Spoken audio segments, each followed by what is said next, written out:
Hello hello hello welcome to Fundoo testers. So far हमने discuss किया different type of HTTP methods के बारे में। वो सब थियरी हमने देखा और हमने सारे रिक्वेस्ट को इन एंड आउट समझा। उसमें क्या क्या डेटा स्ट्रक्चर होता है, क्या क्या डेटा पास होता है, उसका रिस्पॉन्स क्या होता है, कौन से फॉर्मेट में डेटा जाता है। आज से हम समझने वाले हैं कि वो सारी HTTP मेथड्स हम पोस्टमैन से कैसे ट्रिगर कर पाएंगे।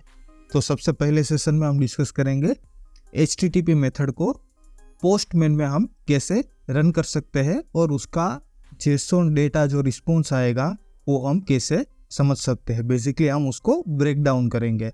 तो स्टार्ट करते हैं गेट रिक्वेस्ट के बारे में डिस्कशन। उसके पहले ये वीडियो को लाइक करना, शेयर करना मत भूलिएगा और फंडू टेस्टर को सब्सक्राइब जरूर करिए। Camera rolling action.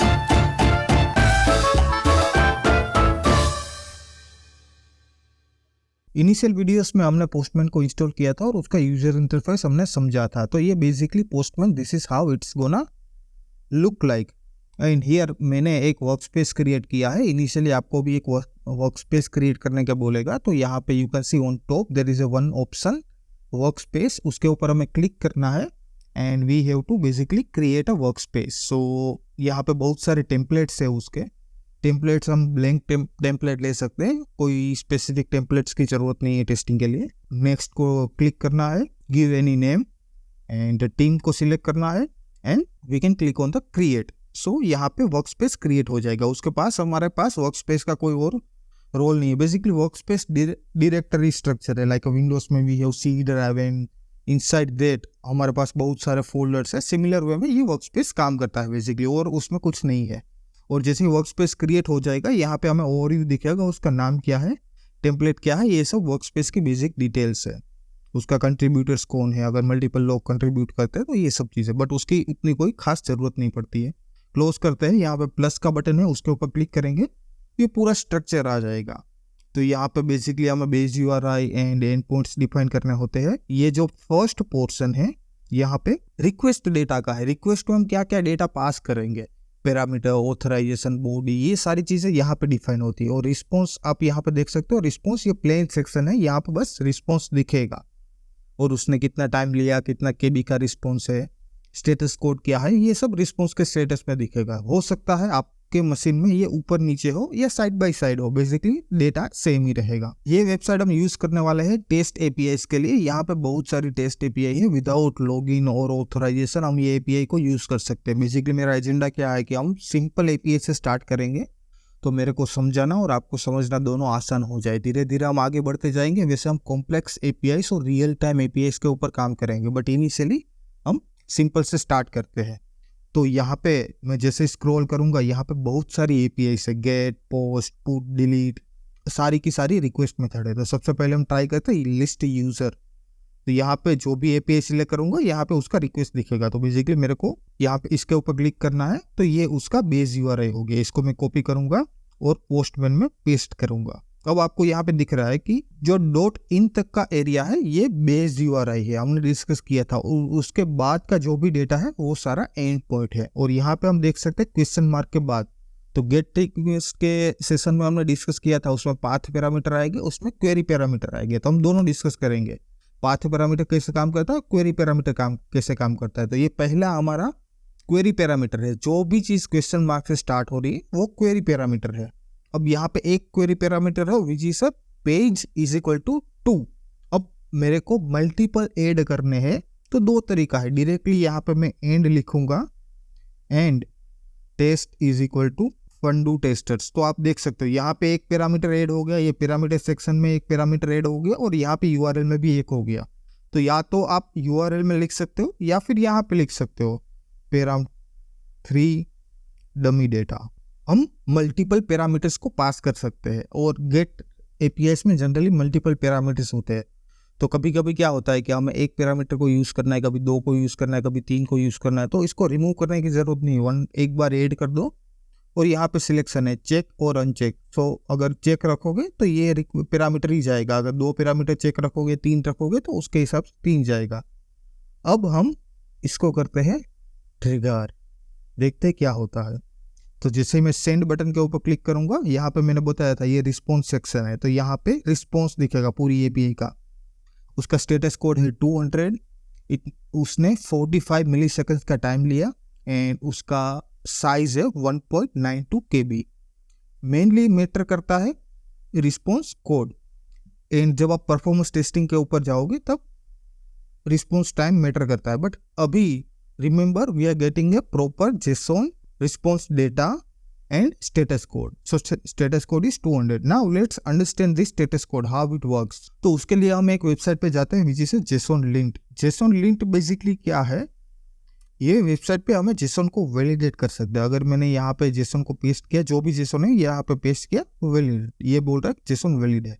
अगर इसमें कोई भी चीज़ मिसिंग है, यहाँ पे फॉर एग्जाम्पल ये कोमा हटा रहा हूँ और वैलिडेट करूँगा, तो बोलेगा this the invalid and it is showing a error and it is highlighting the error. So if I correct this, then again it will go. So basically JSON का structure क्या होता है कि JSON हमेशा या तो फ्लावर ब्रेसेस से start होगा या एंगल ब्रेसेस से स्टार्ट होगा। उसका मतलब क्या है कि जहाँ पे भी ये फ्लावर ब्रेसेस दिख रहा है, ये वाला ब्रेसेस, उसका मतलब है ये JSON ऑब्जेक्ट है। उसके ये सारा फ्लावर ब्रेसेस से स्टार्ट होगा, फ्लावर ब्रेसेस से एंड होगा, तो वो JSON ऑब्जेक्ट हुआ। और जो भी चीजें एंगल ब्रेसेस से स्टार्ट होती है और एंगल ब्रेसेस से कम होती है, उसके इनसाइड जो भी डेटा रहेगा वो पोर्शन को बोलते हैं JSON एरे।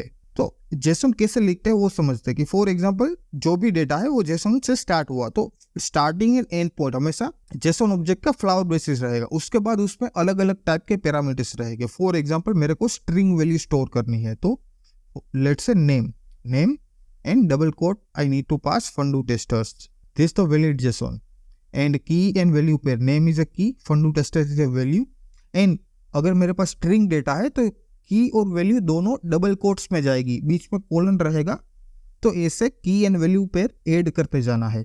अब हमारे पास फॉर एग्जांपल फंडू टेस्टर की जगह पे मोबाइल नंबर है, तो वो इंटीजर वैल्यू हो गई। इंटीजर वैल्यू बेसिकली हम डबल कोट में पास नहीं करेंगे। यहाँ पे मेरा मोबाइल नंबर मैं लिख रहा हूँ, कोई भी मोबाइल नंबर, ये मेरा मोबाइल नंबर हो गया। उसके बाद एक और वैल्यू आएगी which is boolean. For example I am active on Instagram और not active Insta and I am active, so it is true, boolean value true और फॉल्स, हमें दो चीजें डिफाइन करनी। और एक आएगा कि नल, फॉर एग्जाम्पल कोई की का डेटा ही नहीं है तो वो बेसिकली नल रहेगा।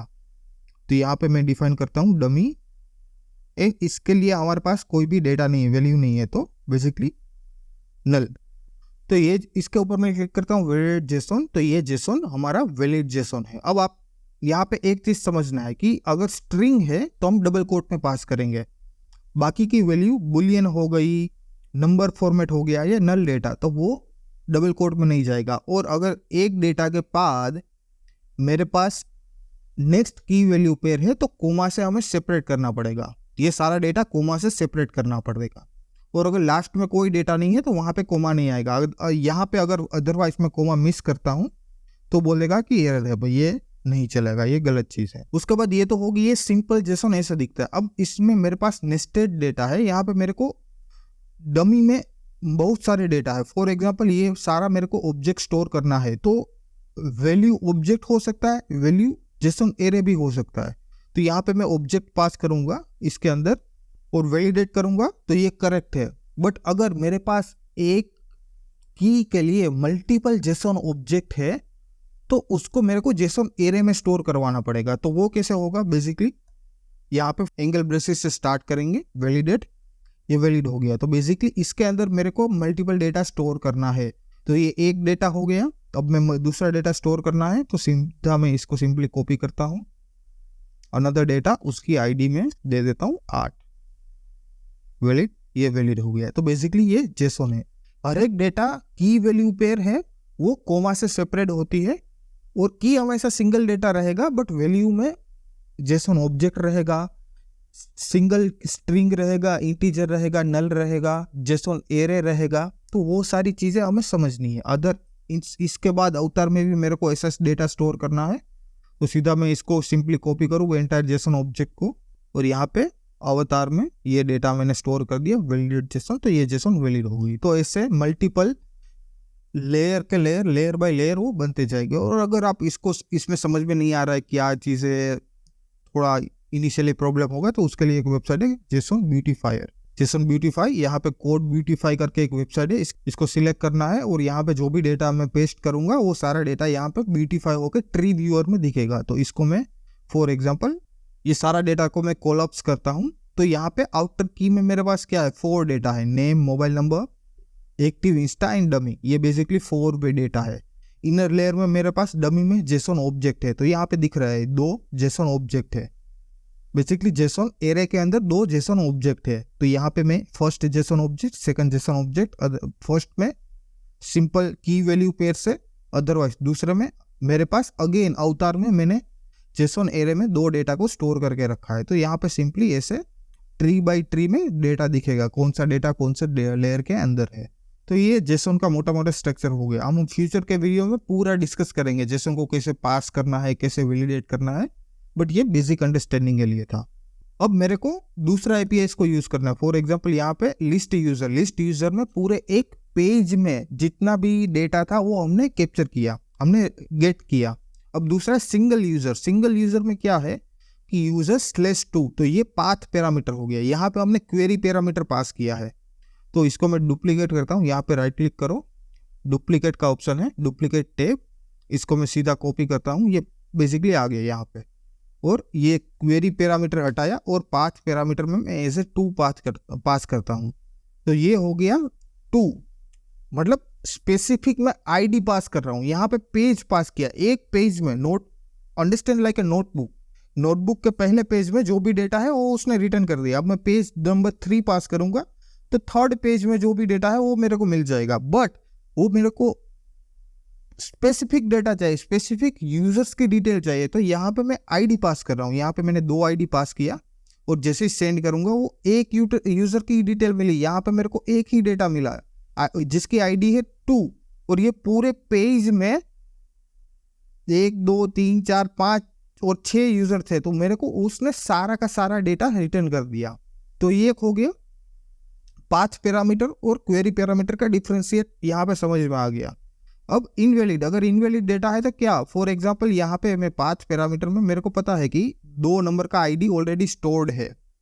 अगर मैं सर्वर को बोलूँगा कि मेरे को आईडी चाहिए कुछ अलग ही नंबर का, लाइक 999, जो यूज़र एग्जिस्ट ही नहीं करता, और उसको मैं ट्रिगर करूँगा तो यहाँ पे मेरे को मिल रहा है 404 यूज़र नॉट फाउंड, और रिस्पॉन्स उसका एम्प्टी आया। आइडियली जब रियल एपीआई में हम काम करेंगे यहाँ पे स्पेसिफिकली मेंशन होगा स्टेटस यूज़र नॉट फाउंड।